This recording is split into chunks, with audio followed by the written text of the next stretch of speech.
Will Wade to NC State.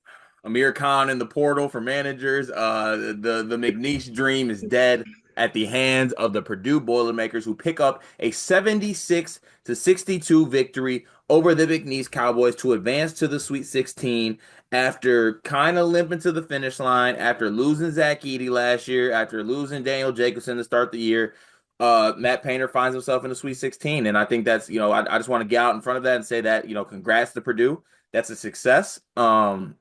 This game, I don't want to make this short because it doesn't necessarily deserve to be, but like you and I talked about this, Riley. This Mhm. game kind of played out the way I thought it would be. I just thought that, McNeese kind of did the thing in the first game, and I thought Clemson was very conducive towards that. Purdue wasn't going for that, right? TKR was really good in this game, 22 and 15. There was nothing that that front court could do with him. Braden Smith, he had a lot of turnovers in this game, but he was still Mhm. solid. Fletcher Lawyer upped the shot volume greatly, which I really think helped. They got something from Colvin. Heidi almost fouled out in 15 minutes, but like I just thought that this was, a really good defensive effort in this game. And also they dominated on the glass. They out rebounded. They almost doubled up McNeese in rebounds. They had 12 offensive rebounds and McNeese's 7 offensive rebounds. And they went 11 for 26 from three. I think that's what you want to see. I love the volume from Purdue from 3-point range, and I think they handle business in this game. Yeah, I think you hit on a lot of the big picture stuff. I thought the defense as a whole was really solid. I know that was something that we sort of bemoaned in the preview with wondering where this Purdue team was defensively. Could they string together enough stops? I mean, this McNeese team is super confident and like for good reason. It's clear even watching that Clemson game, they thought they were going to win it and they punked them from the jump. And even in this one, like the first half, I thought McNeese did a pretty good job making TKR uncomfortable. And it's crazy to say that. Like, look at the final box score. He literally shot 7 for 12 from the field, grabbed 15 boards, and chipped in 3 assists for good measure. But just that zone, they were throwing bodies at him to at least kind of throw him off balance a little bit. But I thought he was so good in the second half. Like, it just became so clear that when he gets a post steal, there was just no one on McNeese that had an answer for him. Like, no one who could match his size, no one who could match his footwork. And of course, when you have Braden throwing him post entries or hitting him on the roll off of a ball screen action, yeah, he's going to be able to finish that. And it plays a lot into having yet another high scoring game. I think the rebounding is huge too. I know you've made jokes before about how like he's not really big on boxing out. Against a team with that's as small as McNeese, he doesn't really have an excuse not to. So it's good to see him chip in the 15. But yeah, it was one of those efforts where, McNeese kept it a little bit cutesy for parts of the second half. Will Wade picked up the technical. They got the double tech on Shoemade and Will Wade. Like I think it was 16 minutes left in the second half that I thought was going to be the death knell, but spurred, I believe, a 7-0 run afterwards to where it was like, oh, is McNeese is McNeese about to do the thing? But Quadir Copeland picks up his fourth foul. Kind of that almost just in essence slammed the door shut. And yeah, I'm glad you mentioned Fletch as well. I know we kind of hit on him in the preview. I thought he was really big down the stretch in this one, and it was almost like a don't forget about me type of performance. He's someone who's taken a lot of heat, especially I think his postseason woes last year. Mhm. And for any Purdue fan or any, I would say, let's actually take Purdue fans out of the occasion for any media or outside opinion like myself, seeing him do this in March, I think was huge just for like kind of reminding me of what his potential is because it just seemed like in the whole, both in the Final Four and the national championship game last year, he couldn't buy a shot. And to see him have a moment like this where he was hitting dagger type threes that was like, okay, McNeese is going to hang around in the second half a little bit. They might rip off a little run. But like I think about hit that big three. Trying to remember exactly where it was. Maybe it was early second half.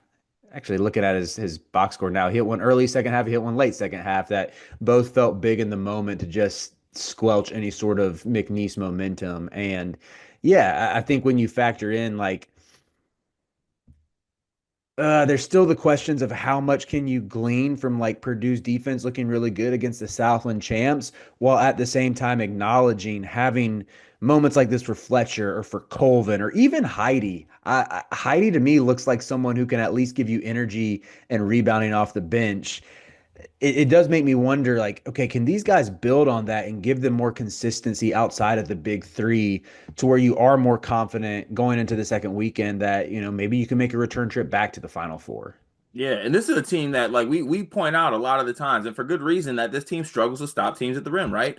And yes, it's Southland Conference, yes, it's McNeese, but this is a NCAA tournament game with a Sweet 16 bid on the line, and you hold a team to 20 points and a half. That I'll take that now. There's going to be obviously step up in competition in the next game, and we'll have the preview for that game and everything. But this was a really good, just kind of like stop all the talking first half performance. Like I think part of what hurt Clemson when they played McNeese is that they let McNeese bring that shit to their doorstep. Yeah. Purdue immediately in this game said, "Where's your wristband? Where's it? Where's your credentials? No, no, no, no, no, no, no, no, no, no, no. We went to a national championship game last year. That this doesn't work here. Your boombox, your manager, your coach, your Cowboys, your belt to ass performance. Maybe against Brad Brownell and the boys, but not Matthew J. Painter. Nah, nah, sir. No, no, no, no, no. That's not gonna happen here. Look, they were able to do this despite Braden having a bad game. Braden had eight 8 turnovers, turnovers. man. Eight. If Credit. Braden So, plays well, they might win by 40. what did you think? I kind of liked. I didn't hate McNeese. Like McNeese was throwing a double team at him pretty much every ball screen, or Yeah, even like. I wouldn't be surprised if someone else kind of adapts that. I think like a better team could execute that and have like crisper rotations or help side to throw those role players out of rhythm because it led to some like butt naked open threes for Miles Colvin.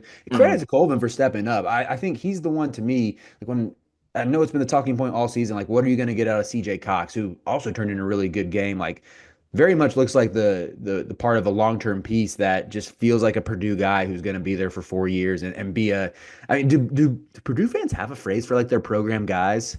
Like, do they have an equivalent to Spartan Dogs or Michigan The Man? only thing I know is they say the F I'ma do and I'ma trust paint. I don't think they have like I don't know what they like a boiler, Buddy? a heated boiler, a boiler buddy. I don't even know any. What do boilers do? They need a term for that because CJ Cox to me feels very much like a Purdue guy who you're We gonna just call them build. Hummels. Yeah, let's just go with that. He feels like a Hummel Yeah. who's going to be there for a while, and it's good to see him start his postseason off so strongly. But yeah, I wonder if just like I mean, granted, Will Wade's MO is force you into a lot of turnover, speed up the game. He was doing that like at every stop along the way, whether it's VCU or LSU, to where I think that's right in his wheelhouse. And even if Purdue ultimately made him pay for it because of like the talent disadvantage, I would say that the Cowboys were facing. I wonder what other teams can like dip into that and say like, hey, maybe we have the better athletes to where we're going to cover up some of this and those clean looks that Fletch and that Colvin were getting, those are gone now. Yeah. The one thing I will say though, I am a little bit of looking forward here, looking a little bit ahead. You let McNeese force you into 19 turnovers. Now, eight Mhm. of them came from Braden. That really skews things, honestly. But at the same time, you're looking on the horizon. Games going on right now. You could possibly face a Houston in the next round. With all due respect to McNeese, Houston's a different beast with that shit. So that's for Houston, I think that's for that game, but it is something that in the minds of Purdue players and Purdue coaches, like there needs to be better taking care of the ball. I understand that like you were up 20 at half and maybe things got lackadaisical in the second half, but at the same mhm. time, letting McNeese force you into 19 turnovers feels wrong and it can't happen. But also, bright side here is as a Purdue fan you got to be like, well, Braden's not going to turn the ball over 8 times again. So like Yeah, that for would sure. really help the numbers. Are we sure he's not going to turn the ball over 8 times again? Eight's a lot, man. Maybe five. I'm just worried about like if Houston puts two on the ball like that, he's gonna have some turnovers. Like this Houston defense is so nasty, and they have the athletes to where you're not gonna get that same number of open shots on them. I don't know. I wouldn't be like I agree with you. The odds are against it happening, but just kind of knowing he's got like that Cougs defense lurking, Yeah. waiting on the prowl. No offense, Purdue fans. I don't need the Purdue fans after me. I know sometimes they're a little relentless, and I just now started doing Purdue content with in the stead of Greg and his child. But uh I would just have a little bit of trepidation after this. Yeah, I think obviously you're going to a Sweet 16 in a year that like I stated, there were some things that went against this team, and they lose Zach Edey, and people doubted that they would do this. And look, Big Ten play wasn't the greatest for them, right? Like they don't finish well, they don't have a good showing at the end of the year, they don't have a good showing in the Big Ten tournament. Now they find themselves in the Sweet 16. Once you're there, Mhm. really anything can happen. But I will say this, you know, using kind of the words that you said. I would feel a little uneasy if this plays like you play like you did against High Point and against McNeese against maybe a higher level opponent. I think you don't win that game. So Right. hopefully they got that out of the system with this one. You got any closing thoughts for Purdue? You want to give them any boiler flowers for making a Sweet 16? I mean, I think it shows a ton of resilience. You hit the nail on the head. I mean, this defense got lit TF up by USC and Michigan in back-to-back games. Um, just down the Big Ten tournament is in Indianapolis, right? Yep. Just down the It was road. this year. They switch it all the time. Yeah, yeah, okay, okay. I just wanted to make sure I didn't get dunked on for saying the wrong city. But this happened. You let this happen just down the road, and to turn around again. I know it's mid majors, but these are not your typical Sean Paul all caps low majors. These are like like seriously the two best mid majors in the sport, probably with McNeese and High Point. At least Right. the two that have of any mid major. I know that Ben McCollum's about to be announced as the Iowa head coach. I think Huss and Will Wade are both better. I'd give them those two the edge of like the best mid-major coaches in the tournament who had the most talent and can like throw that at you in droves. Even looking at High Point's roster, I didn't do this for prep. I literally was just looking at some of their stats. They have two guys on the roster who played at IMG with Quadir Copeland and Brandon Murray. Yeah.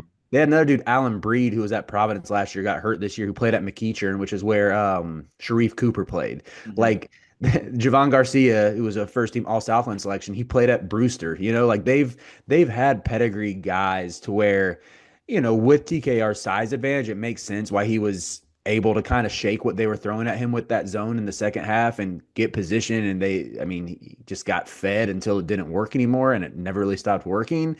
But like I will give Purdue flowers for, handling a High Point team that had a bunch of former power conference players and a McNeese team that's extremely well coached, plays a unique style, and has all these guys on the roster with pedigree. So yeah, they should feel really confident shaking off of that bad week in Indy.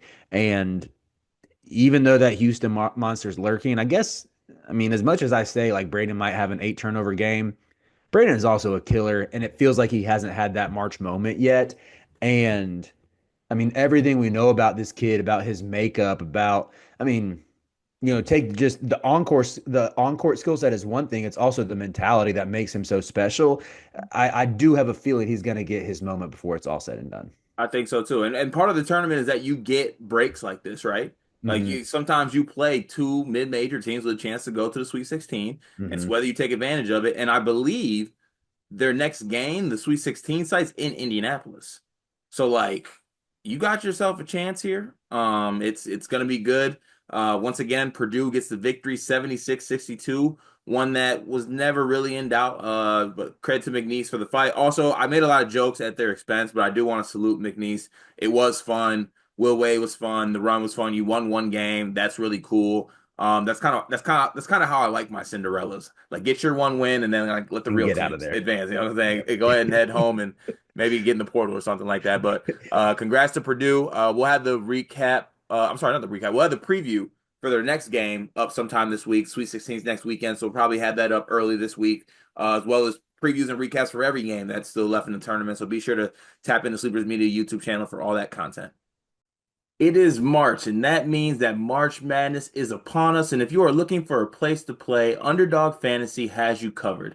Sign up and deposit using code SLEEPERS, that's code SLEEPERS, to receive up to $1,000 in bonus credit plus a free pick. Head over to Underdog Fantasy today and use promo code SLEEPERS to take advantage of this amazing offer.